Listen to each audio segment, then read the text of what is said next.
Acara ini dipersembahkan oleh, didukung oleh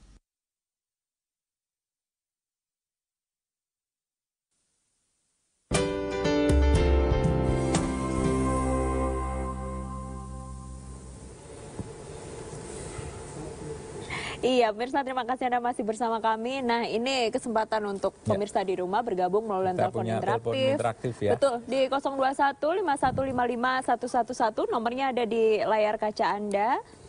Ya, Pak. Nah, ya ini soalnya masyarakat pasti banyak yang komplain, yang ingin memberikan masukan, ya, khususnya terhadap pelaksanaan proyek ini, Pak. Karena impact-nya luar biasa, Pak. Jadi, satu, kemacetan udah pasti. Kedua, ini sudah ada yang bergabung nampaknya. Oh, ada ya. Halo, selamat malam. Putus. Selamat malam, sudah terhubung? Halo. Ya, selamat malam Bapak, dengan siapa di mana? Selamat malam, saya dengan Anto. Pak Anto di?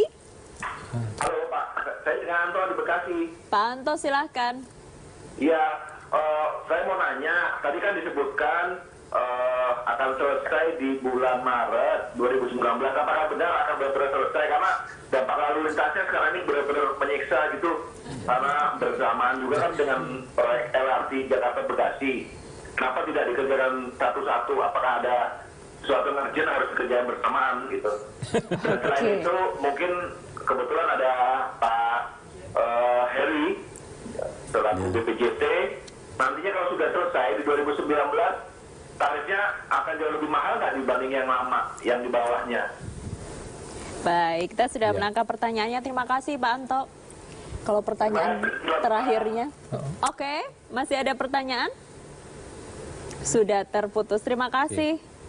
Ini siapa dulu yang mau menjawab? Mungkin Pak Joko dulu. Ini masalah impact Pak ini. Ya. Karena yang direkturnya Pak.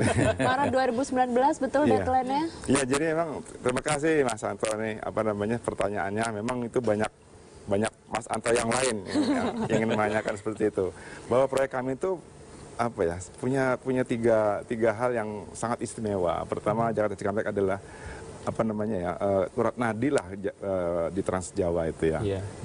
Jadi sangat berpengaruh kalau terjadi sesuatu. Kemudian masa konstruksinya yang sempit. Jadi cuma 2 tahun gitu ya. Ya supaya sempit itu supaya juga nanti tidak banyak gangguannya gitu sebetulnya. Dan ketiga, dilaksanakan bersamaan dengan proyek-proyek strategis nasional yang lain. Untuk itu memang kami di Proyek Elevated membuat sebetulnya sebelum kita bekerja di tengah tadi ya, kita melebarkan dulu, bukan mengganti lajur yang akan kita gunakan. Jadi kanan kirinya udah ditambahkan. Iya, kami mengganti lajur tersebut. Kemudian juga baru kita main di tengah, istilahnya ya, main di tengah. Nah, kemudian juga kita juga mensinkronkan ya sebetulnya pekerjaan-pekerjaan khususnya schedule ya. Ada pekerjaan di LRT, ada kereta cepat, ada kami sendiri, dan juga pekerjaan pemeliharaan di cabang sendiri kan. Cabang harus memelihara jalan juga kan, supaya itu juga pasti ada gangguan traffic. Nah, ini kami sinkronkan ya. Setiap minggu kami juga lakukan sinkronisasi terhadap proyek tersebut. Kalau mau diketahui ya Mas Anto ya, berapa sih yang melewati ruas Cikunir sampai Bekasi Timur atau Bekasi Barat itu per arah itu bisa 140.000 kendaraan per hari. Iya. Lebaran memang. 140.000 kendaraan per hari itu rata-rata hari biasa. Hari biasa, Pak. Hari biasa. Di ruas itu 140.000, Pak. Nah, kalau makin jauh sana di daerah Kerawang cuma 70 ribuan per hari. Aksesnya sampai Kerawang, karena sampai Kerawang kan merupakan kawasan industri yang luar biasa. Iya. Nah, tadi banyak komuter yang ke Bekasi Timur ya, mohon maaf, tapi saya kira kami semua di sini akan berpikir paling tidak kami do something, memberi harapan. We bring hope, kira-kira demikian ya. Daripada kalau kita nggak melakukan nggak PHP, Pak ya. Nah, kira-kira demikian. Pak Bambang, kalau dari sisi ini Pak, teknisnya Pak, kan Pak Bambang sebagai kontraktornya gitu, yang maksudnya tiap hari bertemu dengan pengendara, kira-kira kiatnya gitu Pak. Ya, dari semula kami ingin mengerjakan proyek ini udah kami sadari bahwa jalan tol Cikampek ini kan memang sangat padat sekali. Dan pertama yang menjadi tantangan adalah sosialisasi kepada masyarakat pengguna jalan tol, dan itu sudah pasti. Ditambah lagi bahwa di situ, di jalur itu tuh ada 3 proyek strategis. Ada JAPEK 2 ini yang kami kerjakan, kemudian ada LRT dan ada kereta cepat. Kereta cepat yang Bandung-Jakarta, ya, Pak. Di mana masing-masing juga punya window time-nya. Jadi kami juga window time-nya hanya tadi yang saya sebutkan di awal tadi. Kemudian kami juga harus selalu berkoordinasi, bersinergi dengan kedua proyek strategis nasional tadi.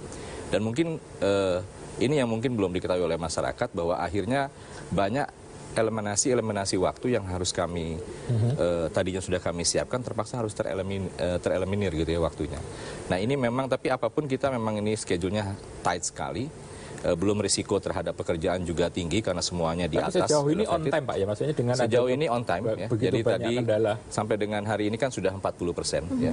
Kita masih harus menyelesaikan 60% lagi, dan insya Allah bisa selesai di Maret 2019. Ya. Mudah-mudahan kami juga Kalau tambahkan sedikit barangkali bahwa sebetulnya kemacetan atau istilahnya tadi gangguan tadi karena juga memang sudah penuh ya. Kedua juga atas nama keamanan ya, keamanan, keselamatan konstruksi ya. Nah, kita lakukan pengaturan traffic tadi. Ya. Pak Bambang, Pak Heri, sorry. Tadi satu tarif. Kemudian yang menarik tadi pertanyaannya, Pak, kenapa sih dalam satu ruas itu bertumpuk-tumpuk proyek dilakukan dalam waktu yang bersamaan? Nah, kalau itu, Pak. Gampang-gampang sulit. Iya. Kenapa nggak satu-satu? Sebetulnya, kenapa nggak satu-satu? Iya, kalau kita balik sebetulnya melihatnya, bukan berarti kita ingin membangun itu dalam waktu bersamaan, itu bukan. Tetapi sebetulnya kalau kita balik kepada kebutuhan, karena kebutuhannya sebetulnya ini harusnya dibangun 10 bahkan mungkin 20 tahun yang lalu. Nah, hari ini itu udah sedemikian parah kondisinya, development kiri kanannya sendiri sudah sedemikian masif. Ini pilihan yang harus kita tempuh sehingga pada akhirnya nanti pelayanannya bisa kita tingkatkan kembali. Lebih baik terlambat daripada tidak sama sekali gitu, kira-kira istilahnya gitu. Dan sebagai proyek kan dia terukur. Tadi 2 tahun kita paksakan bangun, tapi tentu dengan hitungan, dengan metode tadi kalau zona kerja saja misalnya itu udah dibagi 10, artinya paralel mereka kerja. Luar biasa ini perjuangan teman-teman di lapangan. Dan masyarakat harus lebih sabar begitu ya. Nantinya juga masyarakat yang menikmati. Kalau kita masuk terowongan tuh kita kebayang nih tinggal berapa lama lagi nanti ujungnya udah kelihatan seperti itu. Nah tadi pertanyaan kedua berkaitan dengan tarif ya. Nah ini kami harus sampaikan bahwa seluruh investasi tadi yang 38 kilo tadi dilakukan elevated. Elevated itu harganya kurang lebih ya plus minus 3 kali dibanding 8 grade. Nah semua biaya tadi di cover oleh volume dan tarifnya, sehingga hitung-hitungan dibanding dengan kondisi JAPEK yang di bawah ini nanti tarifnya akan lebih mahal. Tetapi tadi pengguna bisa memilih. Ini seperti kalau naik Garuda di depan, Pak. Turunnya lebih cepat. Nah, ini juga sama. Jadi ada segmen yang buru-buru, dia akan masuk nanti langsung ke Karawang. Pasti lebih tinggi dibanding kalau kita lewat yang bawah. Tentu ada yang pengguna yang punya preferensi ke waktu dan lain-lain. Nah nanti silakan ini kita manfaatkan bersama, kita gunakan sehingga ruang tadi betul-betul efisien pemanfaatan. Ini kira-kira harganya 3 kali lipat dari harga yang di bawah atau gimana, Bapak? Belum nanti pada waktu kita hitung, ya. Karena nanti tentu semua investasi ini kan masih terus berjalan, nanti dihitung kembali, lalu kita convert menjadi tarif per satu kendaraannya. Baik, tentu saja kita semua berharap bisa menikmatinya di Maret 2019. Masyarakat semua juga tidak sabar betul. Tadi yang seperti Mas Anto tadi, sabarnya cukup, Pak. Untuk menunggu sampai bulan Maret atau April tahun depan. Betul, dan sayang sekali ini adalah akhir dari diskusi kita pada malam hari ini. Tapi nanti kita masih ada satu bagian lagi. Baik, pemirsa tetaplah bersama kami akan kembali usai jeda.